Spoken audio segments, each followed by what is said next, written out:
아버지를 요양원에 보내자는 말은 사진 한 장에서 시작됐습니다. 그런데 그 사진이 가짜라는 사실보다 더 무서운 건 그동안 제 퇴직금과 집, 그리고 제 선택권이 이미 가족의 손에서 조용히 정리되고 있었다는 사실이었지요. 85세 강영호는 평생 가족을 믿고 살았습니다. 그런데 어느 날 며느리는 봉투 하나를 내밀며 말했습니다. 이제 다들 알아야 할 때예요. 그 순간부터 집은 더 이상 쉴 곳이 아니었고 가족은 보호자가 아니라 결정권자가 되어 있었습니다. 사진, 요양원, 재개발, 그리고 정리라는 말. 그 모든 것이 우연처럼 이어졌을까요? 아니면 오래전부터 준비된 일이었을까요? 만약 당신이라면 늙었다는 이유만으로 자신의 삶을 넘겨주게 되었을 때 과연 어디까지 침묵할 수 있을까요? 이야기 시작합니다. 인천 연안부두 쪽 바람은 겨울이 오기 전부터 사람 마음을 먼저 얼려놓지요. 골목 끝 오래된 주택들 사이로 바닷내음이 스치고 전깃줄은 바람에 가늘게 떨립니다. 그 집 2층 창문에는 하얀 커튼이 반쯤 걷혀 있었어요. 그리고 그 집 안 현관 앞에는 작은 여행 가방 하나가 놓여 있었습니다. 강영우 어르신은 그 가방을 한참 바라봤습니다. 85세입니다. 평생을 큰 소리 내지 않고 살았어요. 젊을 땐 항만에서 짐을 나르며 살았지요. 새벽 4시에 일어나고 밤 10시에 눕는 삶이었습니다. 손바닥은 굳은 살로 두꺼웠고 겨울엔 손등이 늘 터졌습니다. 그런데도 어르신은 늘 말했어요. 몸이 고생하면 마음은 단단해진다. 그 말은 스스로에게 하는 주문 같았습니다. 현관 바닥은 오래된 장판이라 발소리가 둔하게 울렸습니다. 어르신은 벽에 기대어 신발을 천천히 신었어요. 무릎이 좋지 않았습니다. 한번 굽히면 다시 펴는데 시간이 걸렸지요. 그 사이 거실 쪽에서 접시 부딪히는 소리가 났습니다. 누군가 일부러 크게 내는 소리 같기도 했습니다. 어르신은 고개를 들지 않았습니다. 이 집에서 요즘은 고개를 들면 마음이 더 아프다는 걸 알고 있었으니까요. 아버님, 바람 차요. 감기 드시면 어쩌려고요? 며느리 서지연의 목소리가 거실에서 들려왔습니다. 말은 정중했지만 온기는 얇았습니다. 서지연은 집안일을 부지런히 하는 사람처럼 보였어요. 손님이 오면 인사도 잘했고 친척들 앞에서는 웃음도 좋았습니다. 하지만 어르신은 알고 있었습니다. 요즘 며느리의 웃음은 사람을 위한 게 아니라 상황을 위한 것이라는 걸요. 아들 강민수는 소파 끝에 앉아 있었습니다. 눈을 마주치지 못하고 휴대폰만 만지작거렸어요. 민수는 원래 말을 아끼는 사람이었습니다. 어릴 때부터 그랬지요. 어르신은 아들이 조용한 성격이라 생각했고 그래서 다 이해해 주었습니다. 하지만 나이가 든 지금 그 조용함은 때로는 무책임처럼 느껴지기도 했습니다. 어르신은 식탁 위를 힐끗 봤습니다. 노란 서류 봉투가 놓여 있었습니다. 평소에 그 자리에 봉투가 있을 이유가 없었지요. 봉투 위에는 테이프가 반듯하게 붙어 있었고 모서리는 손때가 묻지 않았습니다. 새 것처럼 깔끔했습니다. 그 깔끔함이 오히려 불길했어요. 며느리가 봉투를 집어들었습니다. 그리고 숨을 한번 고르고 말했지요. 아버님, 오늘은 정리하고 가셔야 할 게 있어요. 어르신의 손끝이 가방 손잡이를 꽉 잡았습니다. 손잡이가 삐걱 소리를 냈습니다. 정리해. 어르신이 짧게 물었습니다. 네, 우리도 더는 모르는 척 못하잖아요. 며느리는 서류 봉투를 탁 하고 펼쳤습니다. 그 소리가 집안에 맴돌았어요. 마치 도장 찍는 소리처럼요. 봉투 안에서 사진 몇 장이 미끄러져 나왔습니다. 빛바랜 사진. 젊은 남자가 어색하게 웃고 있었습니다. 그 옆엔 낯선 여자가 서 있었어요. 여자는 배가 조금 불러 보였습니다. 사진 뒤에는 날짜가 적혀 있었습니다. 1975.10.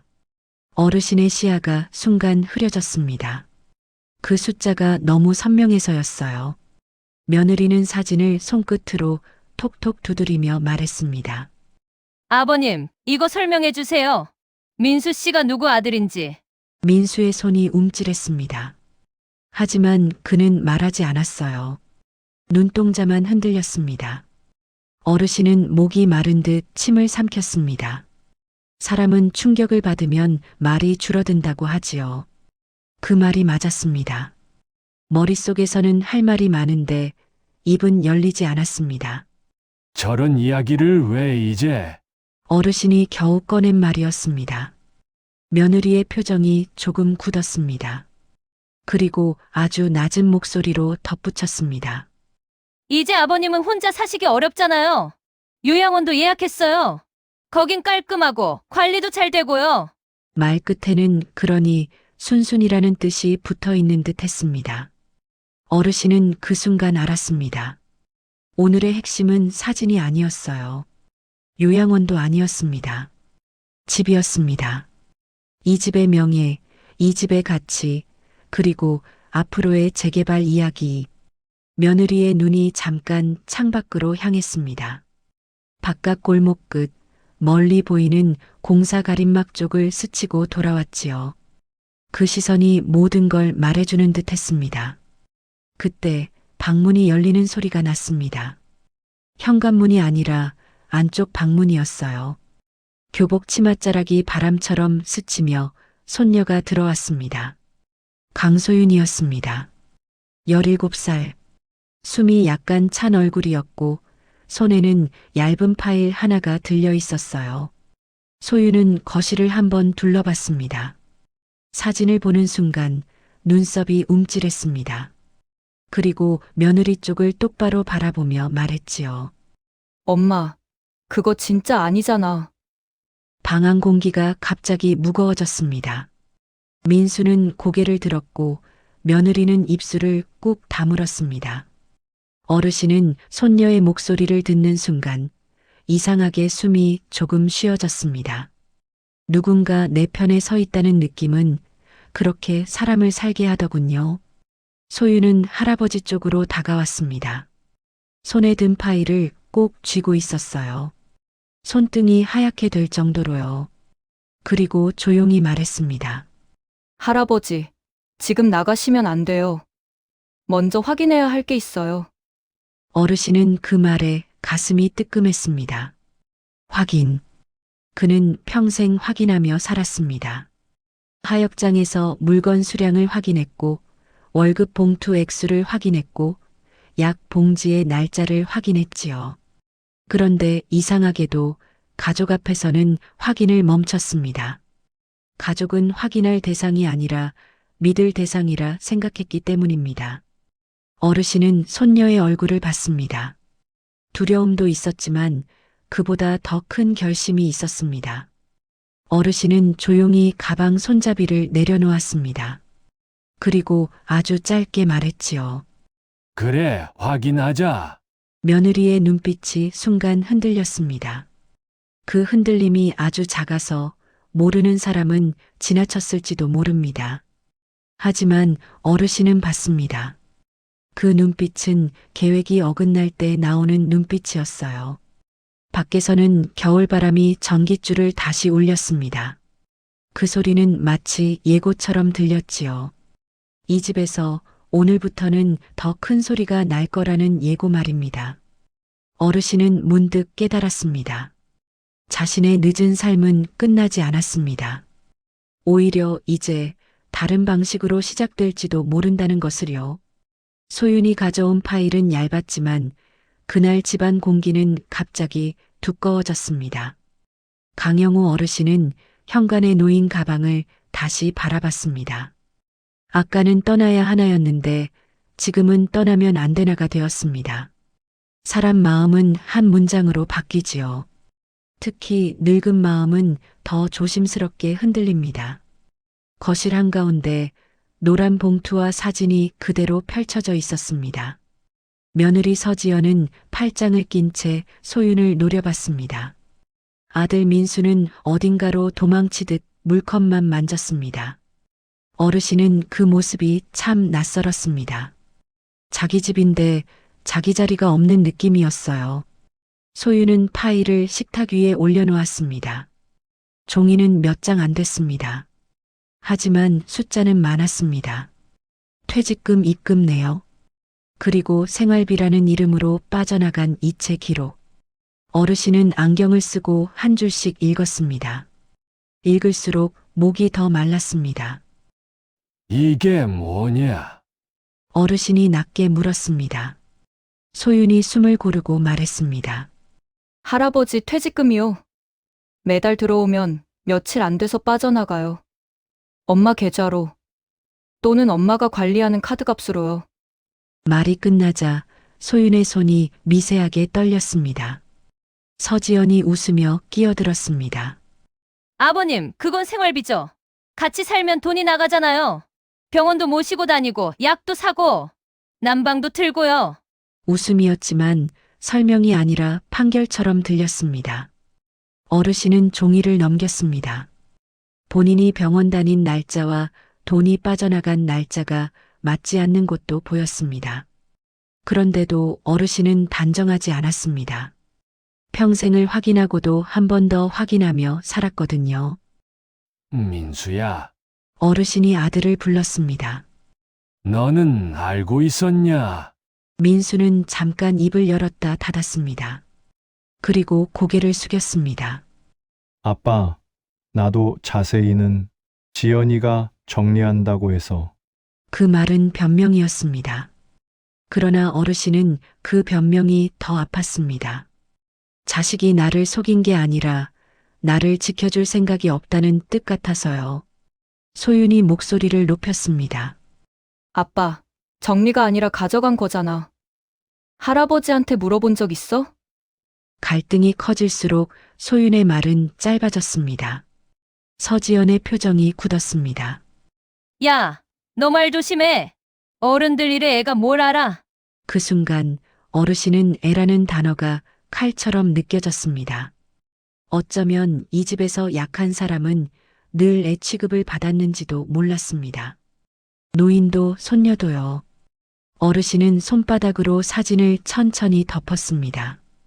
그 사진이 진짜든 가짜든 지금은 우선순위가 아니었습니다. 중요한 건 내 돈이 내 허락 없이 움직였느냐였지요. 지연아, 어르신이 처음으로 며느리 이름을 또렷하게 불렀습니다. 너는 왜 나한테 한 번도 묻지 않았냐? 서지연은 잠깐 멈칫했다가 곧바로 말했습니다. 아버님이 뭐라 하세요? 숫자 보시면 더 불안해하실까봐. 제가 알아서 한 거예요. 저도 이 집 살림 책임졌어요. 말끝에 억울함을 얹었지만 그 억울함은 책임이라기보다 권리 주장 같았습니다. 어르신은 말이 막혔습니다. 그 얘기도 일리가 있어 보였거든요. 그래서 더 어려웠습니다. 가족 갈등은 늘 그렇습니다. 누가 완전히 나쁘지 않아서 결론이 늦어지지요. 소윤이 파일 속 한 장을 다시 꺼냈습니다. 할아버지, 이것도 있어요. 카드 사용 내역이었습니다. 병원비도 있었지만 어르신이 쓰지 않은 곳도 보였습니다. 백화점, 고가 생활용품, 심지어 부동산 컨설팅이라는 항목도 하나 끼어 있었습니다. 민수가 종이를 보더니 얼굴이 창백해졌습니다. 지연아, 이게 뭐야? 민수의 목소리는 작았지만 처음으로 질문이었습니다. 서지연이 바로 소리쳤습니다. 집값이 움직이니까 알아본 거야. 우리도 대비해야 하잖아. 아버님 집이 재개발되면 복잡해져. 괜히 늦게 정리했다가 세금 폭탄 맞으면 누가 책임져? 서지연의 말은 빠르고 단호했습니다. 그 단호함은 집안에서 늘 통하던 방식이었을 겁니다. 어르신은 그제야 선명하게 연결했습니다. 사진, 요양원, 재개발, 그리고 정리라는 말. 모든 게 같은 방향을 가리키고 있었습니다. 소윤이 조심스럽게 덧붙였습니다. 엄마가 어제 밤에 전화하는 것도 들었어요. 소윤은 마지막 말을 삼켰습니다. 사진은 만들었다는 문장까지는 아직 꺼내지 못했습니다. 그 말이 나오면 이 집은 돌아올 수 없는 곳이 될 것 같아서요. 어르신은 소윤의 표정을 보고 알아챘습니다. 손녀는 확신이 있었고 동시에 두려워하고 있었습니다. 어르신은 그 두려움을 감싸고 싶었습니다. 그래서 더 조심스럽게 물었습니다. 소윤아, 너는 어디까지 들었냐? 소윤은 잠깐 눈을 내리깔았다가 고개를 들었습니다. 할아버지, 지금은 다 말하면 더 싸워요. 근데 확인해야 해요. 할아버지 권리부터요. 그 말에 어르신의 속이 조용히 뜨거워졌습니다. 권리라는 단어는 어르신에게 낯설었습니다.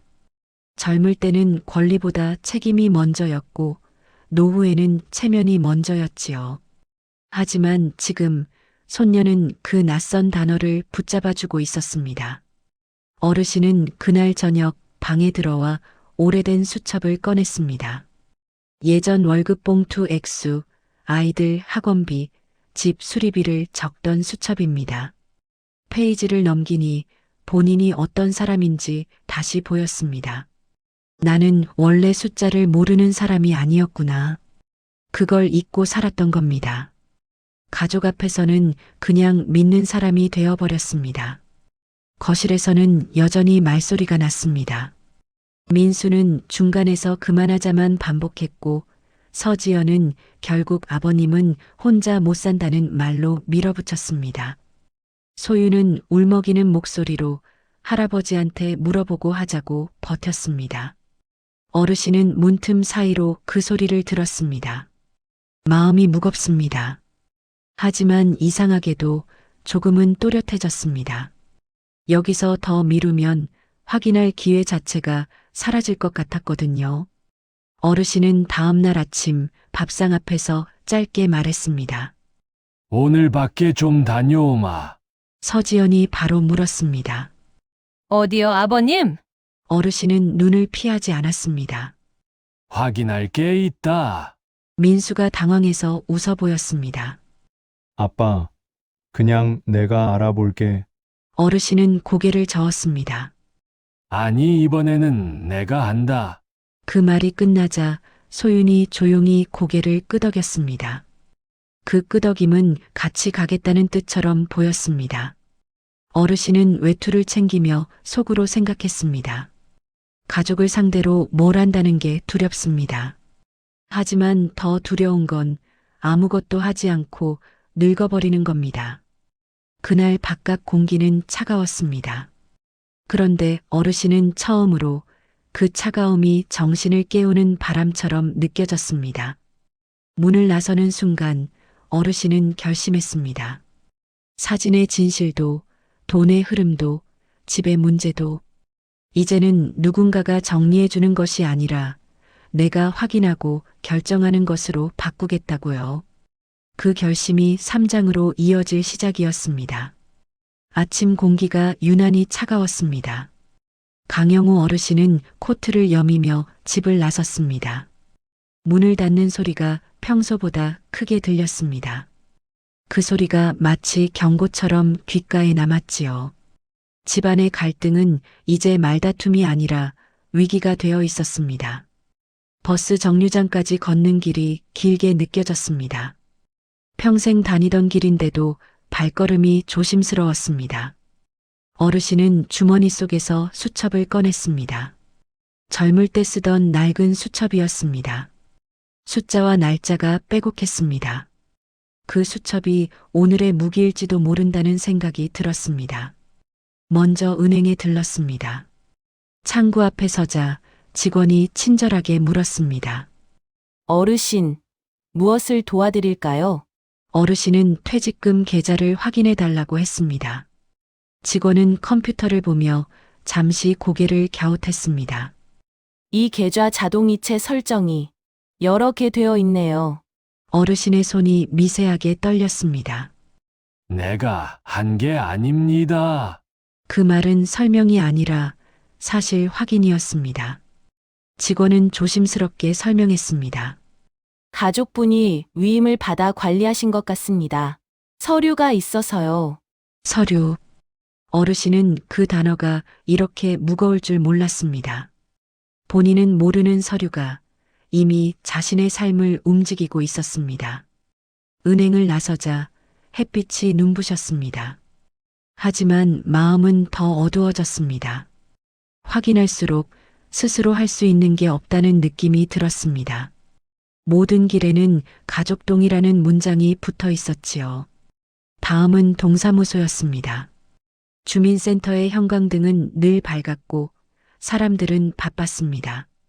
어르신은 집 등기와 관련해 물었습니다. 직원은 서류를 보며 말했습니다.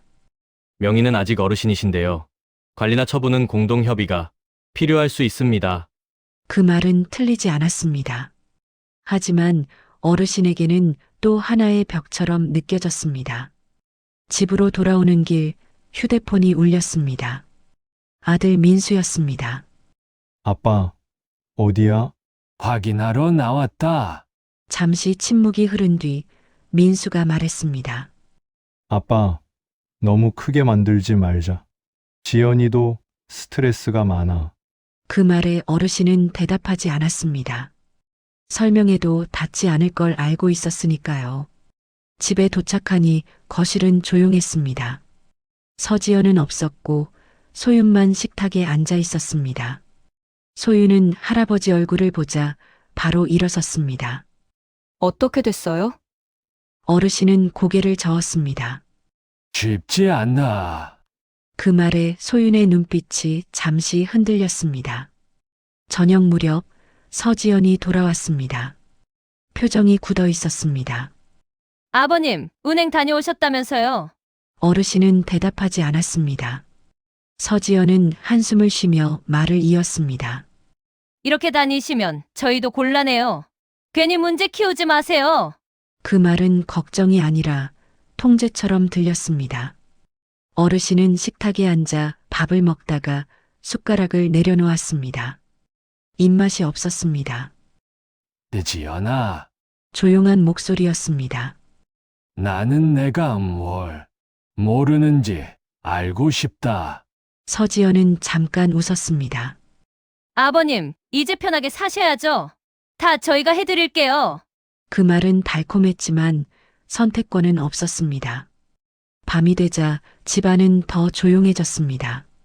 어르신은 방에 누웠지만 잠이 오지 않았습니다.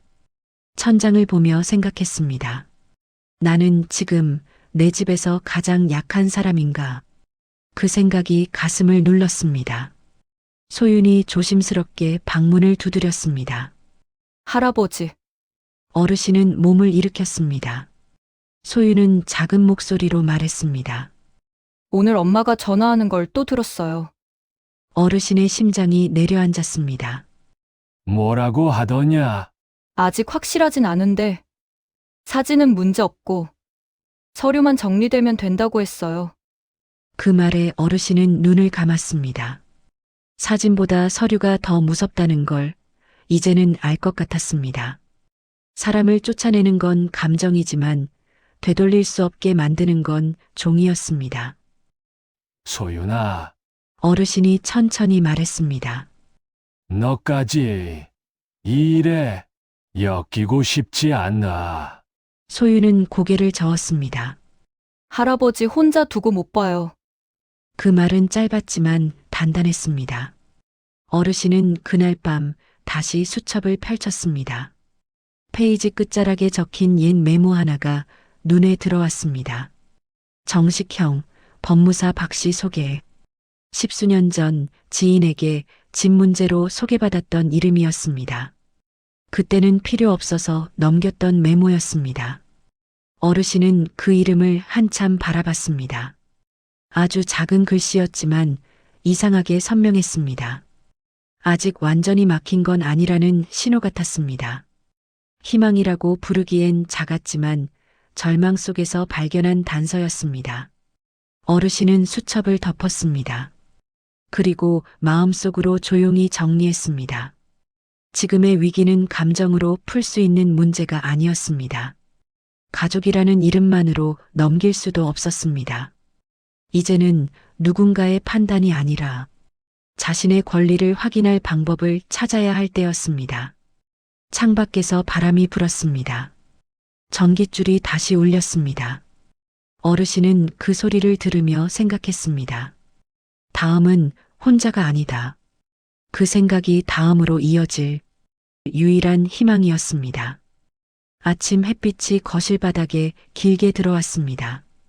강영우 어르신은 어제보다 조금 일찍 눈을 떴습니다. 잠은 깊지 않았지만 마음은 이상하게 단단해져 있었습니다. 어젯밤 수첩에서 발견한 이름 하나, 그 작은 글씨가 어르신의 등을 살짝 밀어준 것 같았지요. 어르신은 세수부터 천천히 했습니다. 거울 속 얼굴이 낯설었습니다.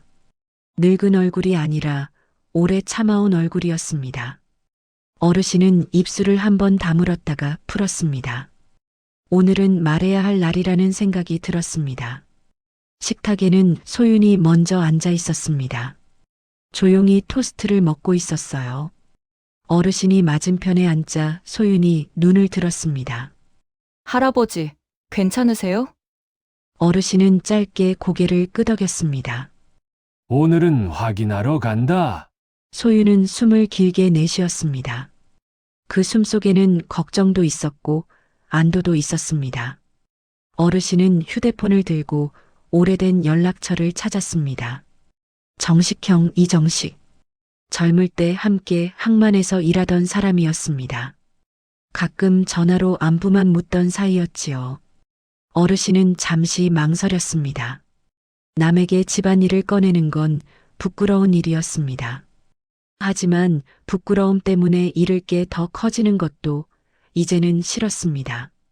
전화가 연결되자 익숙한 목소리가 들렸습니다. 영호야, 웬일이냐? 어르신은 한 박자 늦게 말했습니다. 정식이 형 나 도움 좀 받을 수 있겠나? 상대가 묻기도 전에 목소리가 먼저 낮아졌습니다. 정식은 잠깐 침묵하다가 단호하게 말했지요. 말해봐. 내가 그런 소리 할 정도면 큰일이다. 그날 오후 어르신은 소윤과 함께 동네 법률 상담실로 갔습니다. 구청 건물 한쪽 작은 안내판이 붙어 있었습니다. 무료 법률 상담, 노인 취약계층 우선. 의자들은 오래됐고 공기는 약간 건조했지만 어르신은 그곳에서 처음으로 내 편이라는 느낌을 받았습니다. 상담실 문이 열리고 박정우 변호사가 고개를 숙였습니다. 강영호 선생님 맞으시지요? 앉으세요. 어르신은 수첩과 서류를 조심스럽게 꺼냈습니다. 소유는 옆에서 파일을 펼쳐 날짜 순서대로 놓았습니다. 종이들이 식탁 위에서 제자리를 찾아가는 모습이 묘하게 안심이 됐습니다. 박 변호사는 종이를 천천히 훑었습니다. 표정이 크게 변하진 않았지만 눈빛은 더 집중했습니다. 선생님, 상황이 단순하진 않습니다. 하지만 방법이 없지는 않습니다. 어르신의 가슴이 살짝 들썩였습니다. 방법이 있습니까? 박 변호사는 고개를 끄덕였습니다. 우선 계좌와 자동이체부터 정리해야 합니다. 위임이 어떻게 되어 있는지 확인하고 선생님이 직접 관리하실 수 있게 바꿔야 합니다. 그리고 주택 관련 의사도 문서로 남기는 게 안전합니다. 소윤이 조용히 물었습니다. 그럼 할아버지가 요양원에 억지로 가게 되는 것도 막을 수 있어요? 박 변호사가 잠깐 생각하더니 말했습니다. 강제로는 어렵습니다. 다만 가족이 압박을 주는 상황이라면 복지기관과 연계의 보호 장치를 마련할 수 있습니다. 중요한 건 선생님 의사가 명확해야 합니다. 어르신은 그 문장을 마음속에 여러 번 되뇌었습니다. 내 의사. 그 말을 잊고 살았습니다. 상담을 마치고 나오는 길, 어르신은 계단을 천천히 내려왔습니다. 소윤이 옆에서 팔을 내밀었습니다. 할아버지, 잡으세요. 어르신은 잠깐 망설였지만 팔을 잡았습니다. 손녀의 팔은 얇았고 따뜻했습니다. 그 따뜻함이 어르신을 부끄럽게 만들었습니다. 이 아이가 이렇게까지 해야 하는 상황이 미안했지요. 집으로 돌아오자 며느리 서지연이 거실에 앉아 있었습니다. 표정이 굳어 있었습니다. 테이블 위에는 그 노란 봉투가 다시 올려져 있었고 사진은 이번엔 보이지 않았습니다. 어르신은 그 변화가 작지만 의미 있다는 걸 느꼈습니다. 공격의 도구가 살짝 숨겨진 겁니다. 서지연이 먼저 입을 열었습니다. 어디 다녀오셨어요? 어르신은 단문으로 답했습니다. 상담. 서지연의 눈썹이 올라갔습니다. 누구랑요? 어르신은 잠깐 숨을 고른 뒤 말했습니다. 소윤이랑 변호사도 만났다. 잠깐 정적이 흘렀습니다. 민수는 방에서 나와 거실 한쪽에 섰습니다. 어느 쪽에도 못 서는 얼굴이었습니다. 어르신은 그 얼굴을 보고 화를 내기보다 마음이 쓰였습니다. 자식도 누군가의 말에 눌리면 약해진다는 걸 아니까요. 어르신은 식탁 의자에 앉았습니다. 그리고 처음으로 소통이라는 걸 시도했습니다. 목소리를 크게 하지 않았습니다. 감정도 앞세우지 않았습니다. 단지 사실을 말했습니다. 지연아, 나는 너를 적으로 만들고 싶지 않다. 하지만 내 퇴직금은 내가 관리하겠다. 내 집 문제도 내가 결정하겠다. 서지연이 입술을 깨물었습니다. 아버님, 그럼 저희는요? 저희는 가족인데요. 어르신은 고개를 끄덕였습니다. 가족이지. 그래서 더 지켜야 한다. 가족이면 동의부터 구하는 게 맞다. 소윤이 조심스럽게 덧붙였습니다. 엄마, 할아버지가 돈 안 준다는 게 아니야. 모르게 하지 말자는 거야. 서지연은 눈을 피했습니다. 그리고 아주 작게 한숨을 쉬었습니다. 그 한숨은 화가 아니라 무너지기 직전의 피곤함 같았습니다. 어르신은 그 피곤함을 모른 척하지 않았습니다. 나도 안다. 어르신이 말했습니다. 살림이 힘든 거 너도 애썼다. 그런데 애쓴 것과 마음대로 한 건 다르다.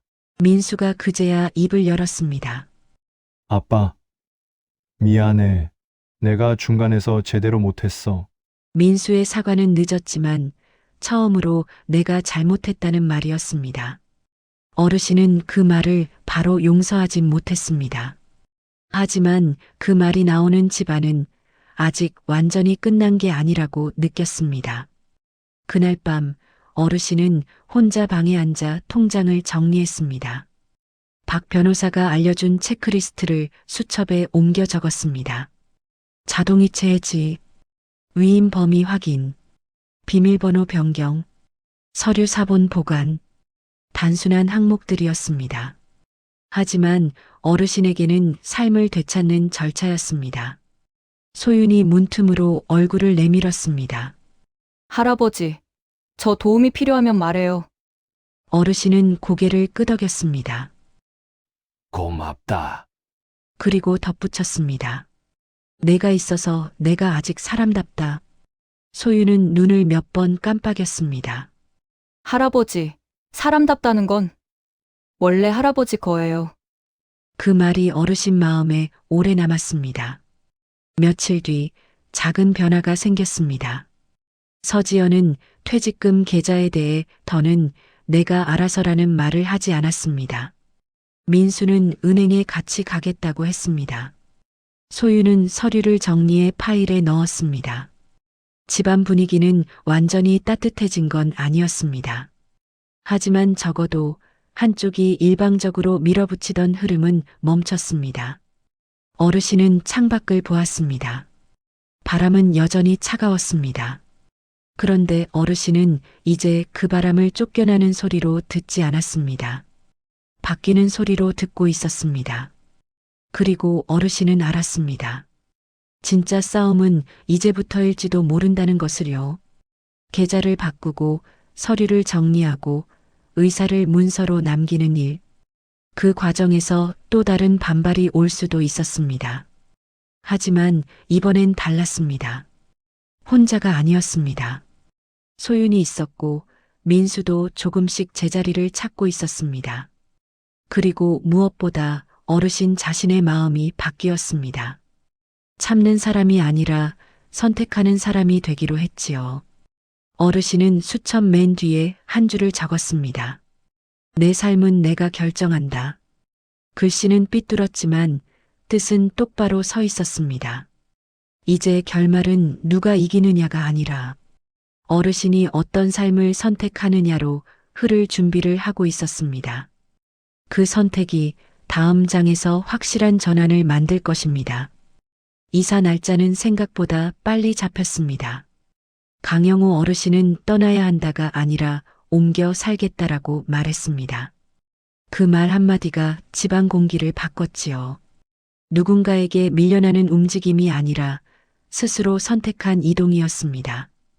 인천 외곽의 시니어 주거 커뮤니티. 원룸형 작은 방이었습니다. 창은 크지 않았지만 햇빛이 들어왔고 복도는 조용했습니다. 엘리베이터 안에는 안전 손잡이를 잡으세요라는 안내문이 붙어 있었어요. 어르신은 그 문구를 보고 잠깐 웃었습니다. 누가 손잡이를 잡으라고 말해주는 곳이 집보다 편안할 때도 있지요. 이사 당일 아침 민수는 말없이 박스를 들었습니다. 소유는 테이프로 상자에 글씨를 적었습니다. 약, 서류, 사진, 겨울옷. 서지연은 싱크대 앞에서 한참 서 있었습니다. 그 모습이 어색했어요. 평소처럼 지시하거나 정리하지 않았습니다. 무슨 말을 해야 할지 모르는 사람처럼 손끝만 움직였습니다. 짐이 거의 나간 뒤 어르신은 빈 거실을 한 바퀴 둘러봤습니다. 장판에 남은 가구 자국이 시간의 흔적처럼 보였습니다. 그 자국들 사이에 어르신이 참아왔던 말들도 묻혀 있는 듯 했지요. 어르신은 현관에서 잠시 멈췄습니다. 그리고 아주 낮게 말했습니다. 고생했다. 누구에게 하는 말인지 본인도 정확히는 몰랐습니다. 가족에게일 수도 있고 자기 자신에게일 수도 있었습니다. 차가 출발하려는 순간 서지연이 뒤늦게 나왔습니다. 코트를 제대로 여미지도 못한 채로요. 그녀는 한 번 숨을 들이쉬고 어르신 앞에 섰습니다. 아버님, 목소리가 조금 떨렸습니다. 어르신은 대답하지 않고 기다렸습니다. 서지연은 눈을 피했다가 다시 들었습니다. 죄송해요. 제가 너무 앞만 보고 갔어요. 사과는 짧았고 말끝이 흐렸습니다. 하지만 그 흐림이 오히려 진짜 같았습니다. 민수가 옆에서 고개를 숙였습니다. 아빠, 나도 미안해. 나는 늘 중간에 숨어 있었어. 민수는 한참 후에야 덧붙였습니다. 아빠가 화를 내지 않으니까 괜찮은 줄 알았어. 어르신은 말없이 손등을 문질렀습니다. 젊을 때는 손등이 터지면 아프다고 생각하지 않았습니다. 그냥 일의 일부였으니까요. 그런데 지금은 작은 통증도 내 몸으로 느껴졌습니다. 그게 변화였습니다. 남을 위해 사는 사람에서 나를 지키는 사람으로 바뀌는 과정이었지요. 어르신은 천천히 말했습니다. 미안하다고. 지금 말해줘서 고맙다. 서지연이 고개를 들었습니다. 아버님, 그래도 저희가 나쁜 마음만 있었던 건 아니에요. 어르신은 고개를 끄덕였습니다. 안다 힘든 것도 안다. 그리고 한 문장을 더 붙였습니다. 다만 힘들다고 남의 삶을 대신 살 수는 없다. 소윤이 그 말을 듣고 조용히 손을 들어 할아버지 팔을 잡았습니다. 그 손이 어르신에게는 안전벨트처럼 느껴졌습니다. 새 집에 도착하자 직원이 안내를 해주었습니다. 어르신, 여기가 방입니다. 응급벨은 침대 옆에 있고요. 식사는 1층 식당에서 하시면 됩니다. 어르신은 네 하고 짧게 대답했습니다. 단문이 편해졌습니다. 필요한 말만 하고 불필요한 감정을 덧붙이지 않는 방식이요. 짐을 풀고 나니 방은 금세 정리됐습니다. 벽 한쪽에 사진 2장을 걸었습니다. 젊은 시절 항만에서 찍은 단체 사진, 그리고 소윤이 초등학교 입학식 때 찍은 사진. 어르신은 그 2장을 번갈아 보며 생각했습니다. 나는 여기까지 왔구나. 첫날 밤 낯선 침대에서 잠이 잘 오지 않았습니다. 하지만 불안하지는 않았습니다. 집에서의 불면은 눈치 때문에 왔고 여기서의 불면은 새로움 때문에 왔습니다. 둘은 전혀 다른 밤이지요. 며칠이 지나자 생활 리듬이 생겼습니다. 아침에는 가벼운 체조를 했고 점심엔 식당에서 국을 먹었습니다. 저녁엔 복도 끝 작은 라운지에서 바둑 두는 분들과 인사를 나눴습니다. 어르신은 처음엔 말이 잘 나오지 않았습니다. 하지만 어느 날 누군가가 물었지요. 어르신은 어디서 오셨어요? 어르신은 잠깐 망설이다가 담담하게 말했습니다. 인천에서 오래 살다가 옮겨왔습니다. 그 대답이 어르신에게는 큰 진전이었습니다. 도망이 아니라 이동이라고 말할 수 있게 됐으니까요. 그 사이 집에서는 변화가 조용히 이어졌습니다. 민수는 박 변호사 안내대로 계좌 관리 범위를 다시 정리했습니다.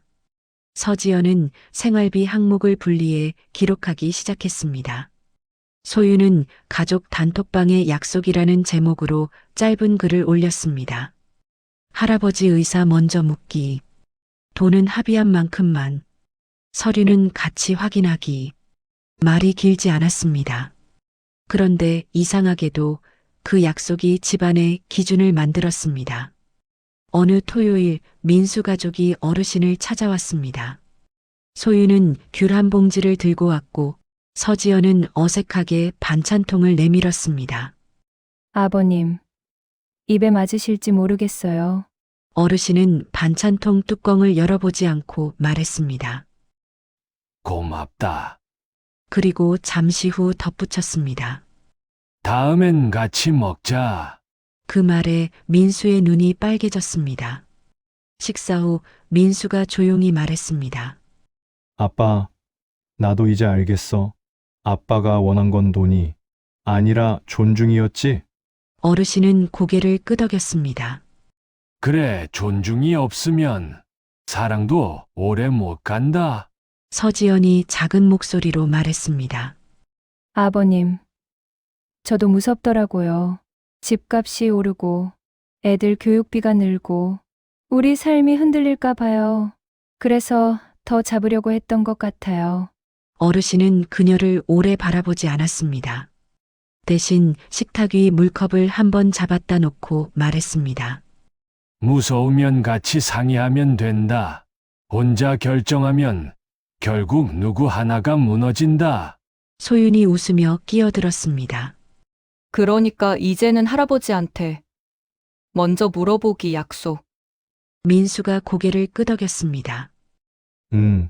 약속. 서지연도 잠시 망설이다가 고개를 끄덕였습니다. 네, 약속할게. 그날 저녁 가족이 돌아간 뒤 어르신은 창가에 섰습니다. 바깥 바람이 불었습니다. 예전 같으면 그 바람이 쓸쓸했을 겁니다. 그런데 오늘은 다르게 들렸습니다. 누군가를 밀어내는 바람이 아니라 서로 거리를 지키게 해주는 바람 같았지요. 어르신은 문득 젊은 시절을 떠올렸습니다. 항만에서 함께 일하던 사람들이 말하던 것. 짐은 나눠들면 덜 무겁다. 그 말이 늙어서야 마음에 닿았습니다. 짐이란 물건만이 아니었습니다. 가족의 감정도 삶의 책임도 존중도 그랬습니다. 어르신은 수첩을 펼쳤습니다. 그리고 마지막 줄 아래에 한 문장을 더 적었습니다. 늦은 삶은 끝이 아니라 다시 배우는 시간. 절제된 마음으로 적었지만 글씨에는 온기가 남았습니다. 어르신은 조용히 불을 끄고 침대에 누웠습니다. 이번엔 잠이 조금 더 빨리 왔습니다. 이제 어르신은 압니다. 가족은 붙잡아야 할 사람이 아니라 서로를 살게 해야 하는 관계라는 것을요. 그리고 그 시작은 늘 간단합니다. 먼저 묻는 것, 같이 확인하는 것, 고맙다, 미안하다, 사랑한다를 늦게라도 말하는 것. 그것만으로도 늦은 생활은 다시 따뜻해질 수 있었습니다.